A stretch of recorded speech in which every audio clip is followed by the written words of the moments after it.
Assalamualaikum warahmatullahi wabarakatuh.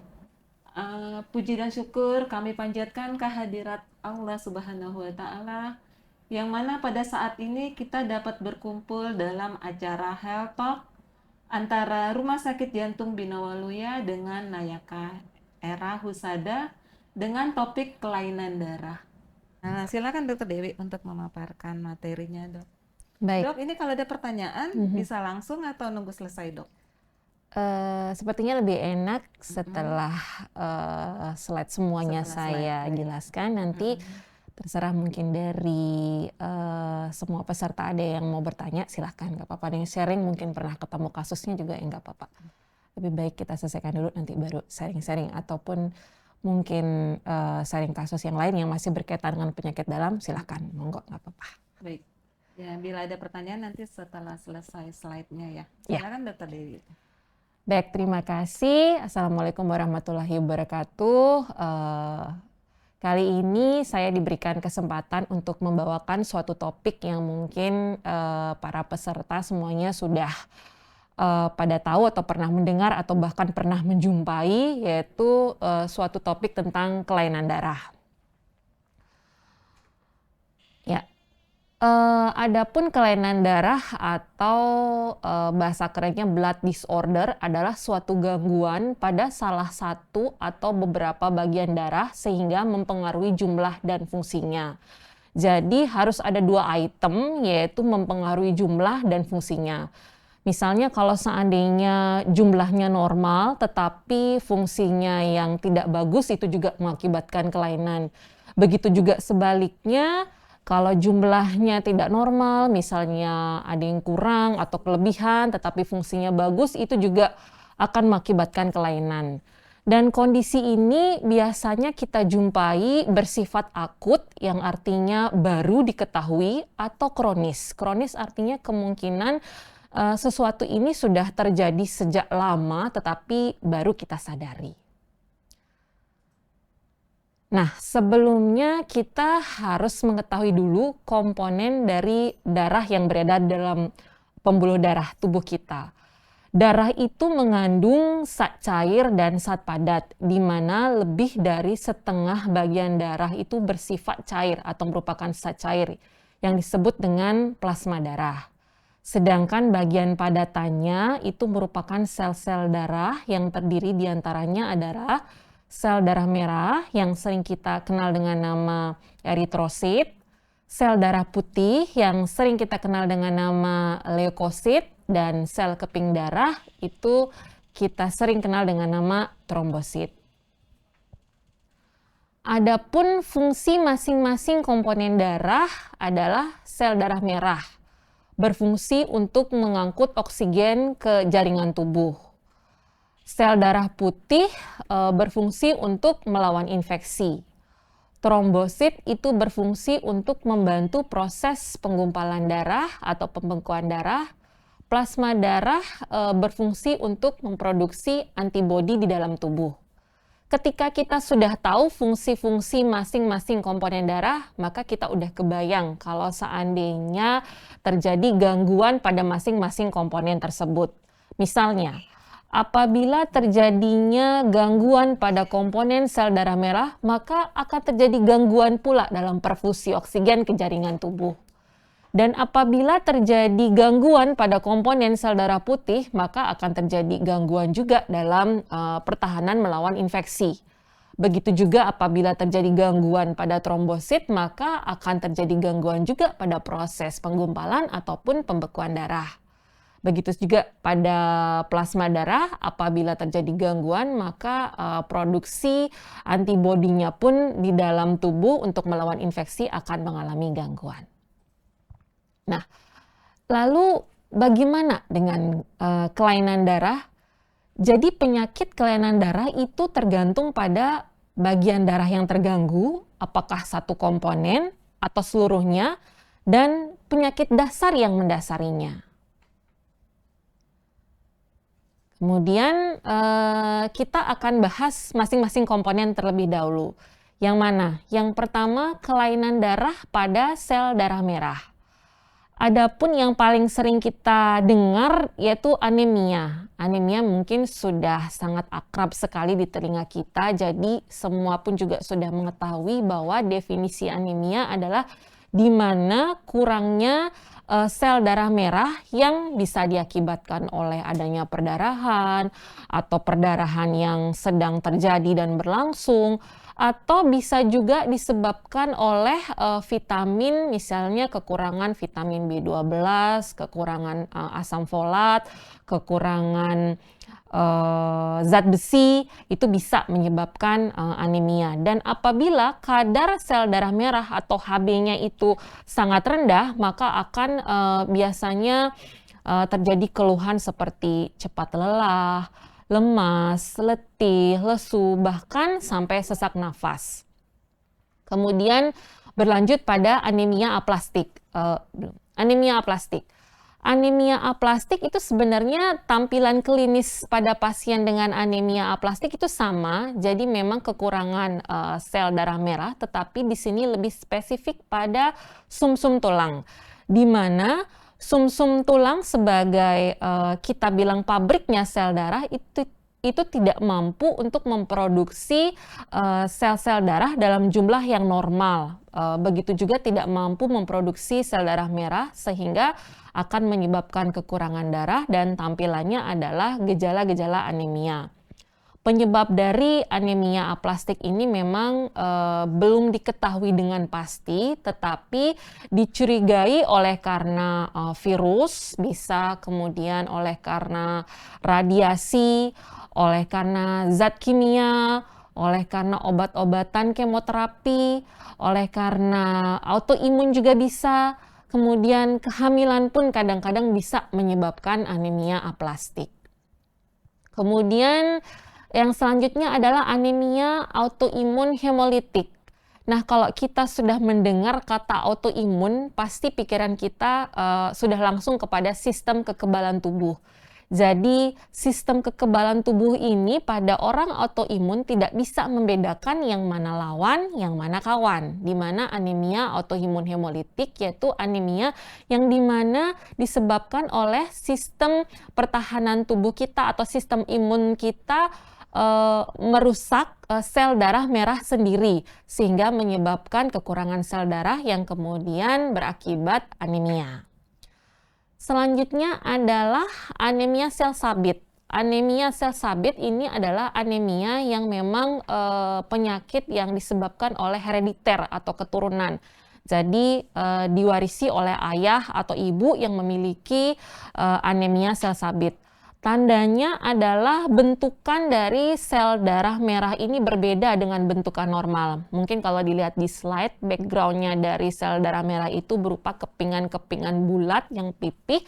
Tetapi kalau anemia sel sabit ini adalah bentukannya menyerupai bulan sabit ya, dan kemudian lebih kaku dan mudah lengket. Sehingga fungsinya pun tidak akan berjalan seperti normal, malah dia seringkali memberikan sumbatan pada peredaran darah. Kemudian polisetemia. Polisetemia ini kebalikannya dari anemia. Jadi kalau polisetemia ini adalah suatu keadaan di mana darah lebih kental oleh karena sumsum tulang lebih banyak memproduksi sel darah merah yang mengakibatkan terjadinya penggumpalan yang lebih gampang dan beresiko untuk terjadinya stroke ataupun serangan jantung. Nah, tadi kelainan sel darah merah, sekarang kita berlanjut ke komponen kelainan sel darah putih.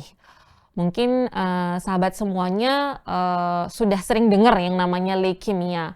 Leukemia ini adalah benar sekali merupakan kanker ganas dari sel darah putih yang mana disebabkan oleh sumsum tulang terlalu banyak memproduksi sel darah putih dan sel darah putih yang diproduksi itu bersifat ganas bahkan menekan sel-sel darah normal lainnya. Kemudian multiple myeloma. Multiple myeloma adalah bagian juga dari sel darah putih yang mana di sini adalah gangguan pada sel plasma dalam sumsum tulang. Normalnya sel plasma dalam sumsum tulang itu akan memproduksi antibodi atau imunoglobulin yang berfungsi dalam pertahanan melawan kuman atau bakteri. Tetapi pada multiple myeloma maka protein yang diproduksi itu bernama protein monoklonal yang mengalami gangguan sehingga berbahaya atau dapat merusak ginjal, kemudian merusak tulang-tulang, dan fungsinya akan mengalami gangguan dalam pertahanan melawan bakteri atau melawan kuman-kuman. Selain itu, sel-sel plasma yang abnormal ini juga menekan sel-sel darah yang normal, sehingga seringkali kita jumpai pasien dengan multiple myeloma dengan anemia, dengan HB yang rendah, terus kemudian dengan trombositopenia, dengan jumlah platelet atau trombosit yang rendah, sehingga juga gampang mengalami perdarahan. Kemudian sindrom myelodisplasia. Jadi sindrom myelodisplasia ini mengacu kepada sumsum tulang, di mana sumsum tulangnya atau pabriknya sendiri udah rusak atau udah nggak beres. Oleh karena itu produksinya juga banyak yang gagal, baik itu dari segi bentuknya, dari segi fungsinya, sehingga pada sindrom myelodisplasia sel-sel darah yang terbentuk itu tidak bisa berfungsi dengan optimal. Kemudian limfoma. Limfoma ini adalah suatu kelainan sel darah putih yang terjadi pada kelenjar getah bening, karena sel darah putih juga beredar atau berada pada getah bening. Nah, tandanya adalah adanya pembengkakan pada kelenjar getah bening.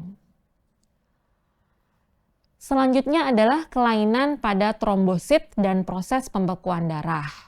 Yang pertama, idiopatik trombositopenik purpura. Di sini adalah suatu keadaan di mana jumlah dari trombosit atau platelet yang sangat rendah, sehingga mengakibatkan seseorang itu mudah memar, gampang berdarah, kalau seandainya luka sukar menyembuh, dan penyebabnya itu masih idiopatik. Kalau idiopatik itu artinya belum diketahui dengan pasti, tetapi diperkirakan ada hubungannya dengan autoimun, sehingga seringkali pada penyakit idiopatik trombositopenik purpura ini kita berikan untuk menekan imunitasnya itu dengan pemberian kortikosteroid.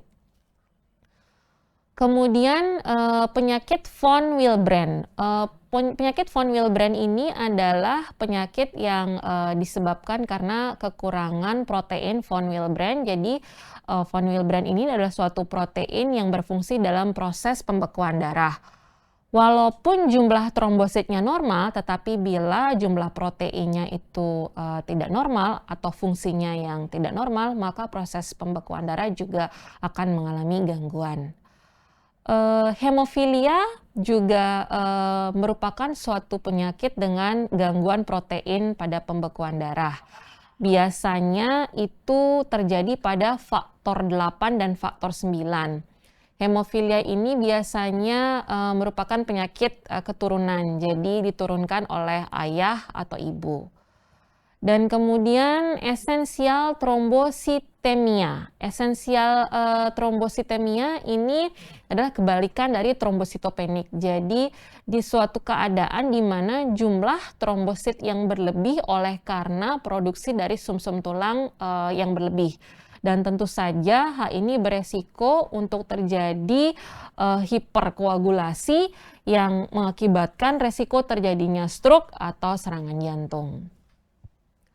Kemudian sindrom antifosfolipid, di mana sindrom ini adalah sindrom yang terbentuknya suatu antibodi antifosfolipid, yang mana antibodi ini menyerang protein dan lemak yang mengakibatkan gampang mengalami penggumpalan atau pembekuan darah.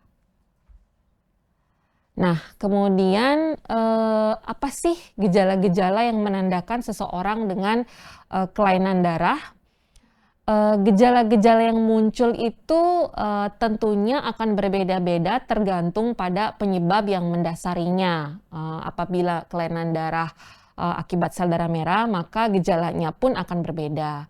Tetapi secara umum akan saya bahas secara seluruh komponen-komponen kira-kira mengalami gejalanya seperti apa. Itu bisa saja satu, mudah mengalami memar, kemudian bisa gusi berdarah, kemudian adanya mimisan, kemudian cepat lelah, kemudian adanya demam yang berulang, dan biasanya demamnya sudah diberikan obat anti demam, tetapi setelah diberikan obat anti demam kok demam muncul-muncul tanpa adanya faktor infeksi yang lainnya. Kemudian sakit kepala, jantung berdebar, dan sesak nafas. Itu adalah gejala-gejala kelainan darah yang bisa kita pertimbangkan setelah kita merule out penyakit-penyakit lainnya seperti misal penyakit infeksi oleh karena bakteri, penyakit infeksi oleh karena demam berdarah atau dengue infection. Bagaimana komplikasinya?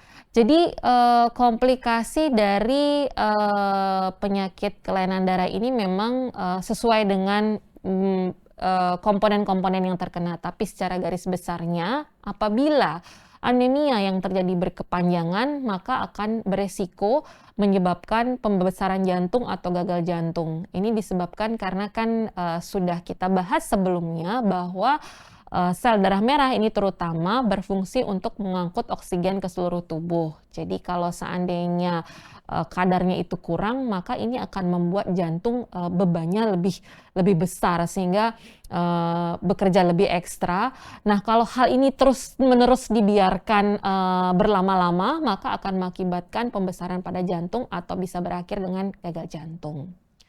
Kemudian komplikasi yang cukup sering yaitu komplikasi perdarahan, di mana perdarahan bisa terjadi pada perdarahan saluran cerna, otak, atau sendi, dan yang paling sering itu keluhan dari wanita. Jadi kalau seandainya wanita yang pendarahan haidnya yang banyak atau bahkan perdarahan terjadi di luar siklus haid dan itu terjadi berulang-ulang, itu bisa kita curigai sebagai adanya kelainan pada darah. Kemudian pada anak itu dapat terjadi gangguan tumbuh kembang anak, dan kemudian komplikasi yang lain adalah akan mudah mengalami infeksi, terutama pada gangguan sel darah putih, karena sebenarnya kan fungsi sel darah putih adalah untuk melawan infeksi, tetapi kalau seandainya terjadi gangguan pada komponen tersebut, alih-alih untuk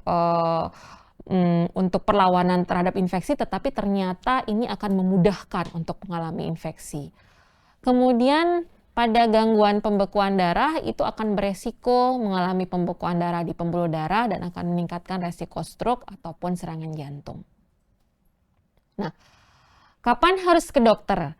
Jadi segera lakukan pemeriksaan dokter jika mengalami gejala-gejala kelainan darah tersebut di atas. Dan pemeriksaan rutin ini dilakukan guna mencegah kondisi kambuh, jadi kondisi yang berulang dan mencegah terjadinya komplikasi. Namun ketika muncul komplikasi atau gejala yang lebih serius seperti misalnya perdarahannya tidak mau berhenti, kemudian adanya sesak nafas, nyeri dada, segera pergi ke UGD, rumah sakit, untuk mendapatkan penanganan medis secepatnya. Nah, bagaimana diagnosis kelainan darah?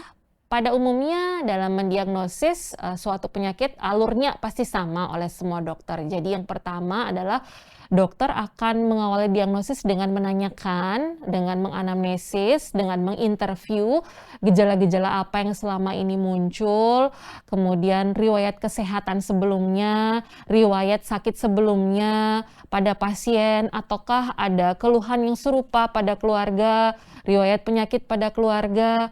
Setelah itu dilanjutkan dengan pemeriksaan fisik. Jadi pemeriksaan fisik kalau seandainya untuk kelainan darah yang paling sering dan paling gampang itu kita lihat permukaan kulitnya. Apakah ada memar, apakah ada bintik merah, apakah ada ruam, dan apakah warna kulit atau konjungtivanya pucat. Kemudian jangan lupa kita lakukan pemeriksaan kelenjar getah bening. Jadi di tempat-tempat pada kelenjar getah bening yang kita dapatkan yaitu pemeriksaan pada leher, pemeriksaan pada ketiak, dan selangkangan jika ada pembengkakan kelenjar getah bening. Kemudian untuk pasien-pasien yang misalnya hemofili, ini sering sekali terlihat sendinya membengkak oleh karena di sana sering terjadi benturan dan terjadi perdarahan. Jangan lupa kita lakukan pemeriksaan sendi. Kemudian pemeriksaan perut untuk mendeteksi pembesaran pada hati dan limpa, karena hati dan limpa ini salah satu organ RES ya, reticuloendothelial system, di mana ketika memang sumsum tulang itu sudah tidak cukup untuk memproduksi sel darah merah atau sel darah, maka organ-organ RES ini dipacu untuk memproduksi sel darah sehingga akan mengakibatkan pembesaran, yaitu hati dan limpa. Kemudian yang sering sekali tersamarkan, kenapa HB-nya turun atau darahnya turun tetapi nggak kelihatan full blown nih, perdarahan yang full blown tidak ada, haidnya biasa. Nah, jangan lupa seringkali itu tersembunyi pada feses atau pada buang air besarnya, sehingga seringkali kita lakukan pemeriksaan feses untuk mengetahui adanya apakah ada darah dalam feses tersebut. Jadi bisa kemungkinan nih sel darahnya turun tapi keluhannya nggak ada, bisa tersembunyi lewat feses yang sering tidak tersadarkan. Nah, setelah pada pemeriksaan fisik kita tentu saja beranjak kepada pemeriksaan bantuan ya. Sebenarnya pemeriksaan lanjutan ini bisa banyak, cuman secara garis besarnya kalau kelainan darah itu biasanya kita paling sering nih hitung darah lengkap. Tidak hanya kelainan darah tetapi biasanya sakit infeksi atau apa, pasti biasanya hitung darah lengkap yang paling pertama kita lakukan, karena dari sana kita bisa melihat gambaran umum untuk 3 jenis sel darah ini, sel darah putih, sel darah merah, trombosit. Itu bagaimana jumlahnya nanti kita bisa kira-kira ke arah mana. Begitu juga untuk penyakit lainnya seperti misalnya infeksi, dari hitung darah lengkap ini kita kira-kira sudah bisa mengarahkan apakah ini sifatnya infeksi bakterial ataupun infeksi virus. Kemudian tentu saja biasanya sebagai gong atau diagnostik pastinya itu dengan aspirasi sumsum tulang. Jadi hal ini bertujuan untuk melihat kondisi dari sumsum tulang atau pabrik darahnya, dan pemeriksaan ini dilakukan dengan mengambil darah dan sebagian kecil jaringan sumsum tulang untuk kemudian diteliti atau diperiksa di laboratorium mengarah ke kelainan komponen sel darah apa.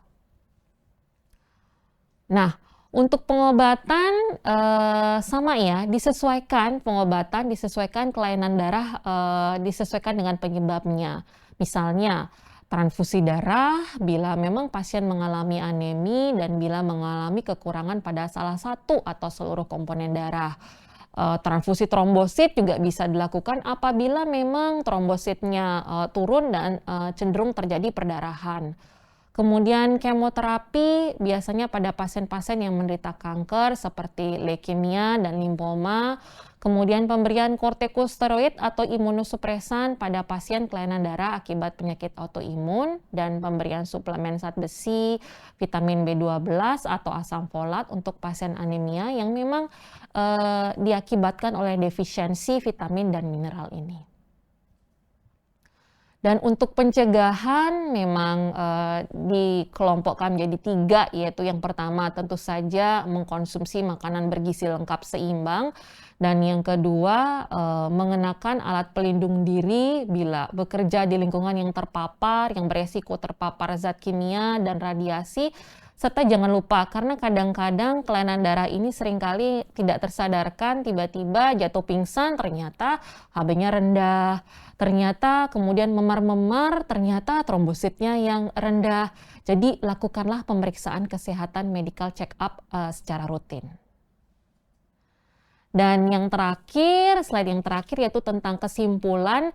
Jadi kelainan darah ini adalah gangguan pada salah satu beberapa bagian darah atau pada salah satu atau beberapa bagian darah, sehingga nantinya akan mempengaruhi jumlah dan fungsinya. Jadi harus ada 2 item, dia mempengaruhi jumlah dan fungsinya. Bila jumlahnya abnormal, fungsinya masih bagus, akan menyebabkan kelainan, dan bila fungsinya juga abnormal tapi jumlahnya yang bagus juga akan mengakibatkan suatu gangguan darah. Dan penyakit kelainan darah ini tergantung pada bagian darah mana yang terganggu dan penyebab yang mendasarinya. Sama halnya dengan gejalanya, gejala yang muncul juga biasanya berkaitan dengan penyebab kelainan darahnya. Jadi berbeda-beda tergantung pada penyebabnya. Komplikasi yang paling sering terjadi itu adalah perdarahan dan komplikasi yang lain sesuai dengan penyebabnya.